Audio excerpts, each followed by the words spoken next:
everyone. Today I'm going to talk about lesson 21, and I'm talking about genius in Chinese history, especially in fictions and novels about Chinese history. So there was a man called Zhugeliang. He's a very smart guy, and he is also a scholar. He knows lots of things about tactics, but he is also knows lots of things about culture and Chinese. He lived in a very quiet village for the first part of his life.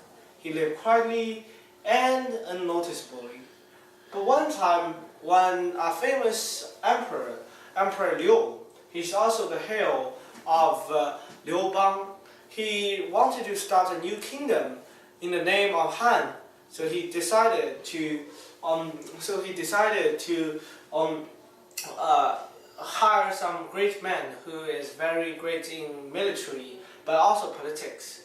So after asking so many important people and wise men, he found out this Zhugeliang would be the one he needed. So he visited Zhugeliang's house and asked him to be his scholar. But he refused, so he went on another time, he refused another time, and in the third time he has moved and went with Emperor Liu. He is a very famous people because he made many important decisions. He won almost all wars that are fighting for Emperor Liu. When Emperor Liu finally died, he became the one who is in charge of the whole country and administrator of the country.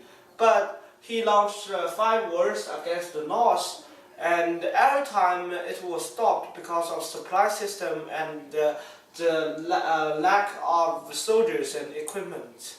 But every time he won a lot and killed a lot of enemy soldiers. This is very remarkable, for his country is really weak and much weaker than northern countries, which is controlled by Prime Minister Cao, which I talked about last time.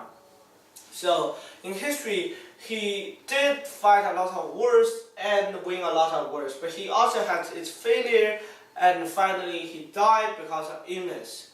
But in fictional story called the romantic stories in the Three Kingdoms, and in this fiction and also the TV program, TV series, he was described as a very magical man. He didn't know about astronomical knowledges which he's supposed to know according to history. Instead he became a magical person who can know weather forecast, geographical features, enemies' population and situations by looking at the map or looking at the enemy's places. He was described by people like God. He had never lost any wars. Every failure of him is caused not by him, but the duel of the king and his generals. He was described like he's not avarice, he's not greed, he only cares about country, and the one he's serving, he devotes all of his efforts and strength to and dedication to the process of helping the country Emperor Liu erected into a great one. But actually he fell and died. Though he was fell and died, he was remembered of almost all the people who have met him, read history books, read fictions and novels. He became the symbol of wise and smart tricks, ambushes, and all of these things. He's the one. If anyone talk about these things, other people will remember Zhugeliang for what he did and what he didn't do, but was written by the writer of the novel. In this novel, everyone who is opposite him was described as greed and worst and very tricky, and he became a symbol of bright and very agility, very good, very analyzing people, and sooner or later he became the symbol of the wise and the model of so many Chinese people. So many militaries and great leaders want to learn from his views and learn from his examples. but actually some of them are faked and some are just created by novel.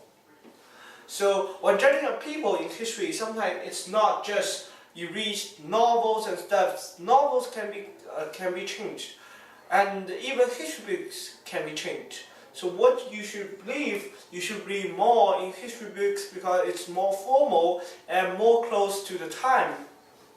If you believe so much things about novels and romantic stories, you may be cheated by many fake stories and knowledges. This is all the things I want to say to you, and thank you very much for supporting me and giving me this chance to express what I learned to you guys. Thank you very much.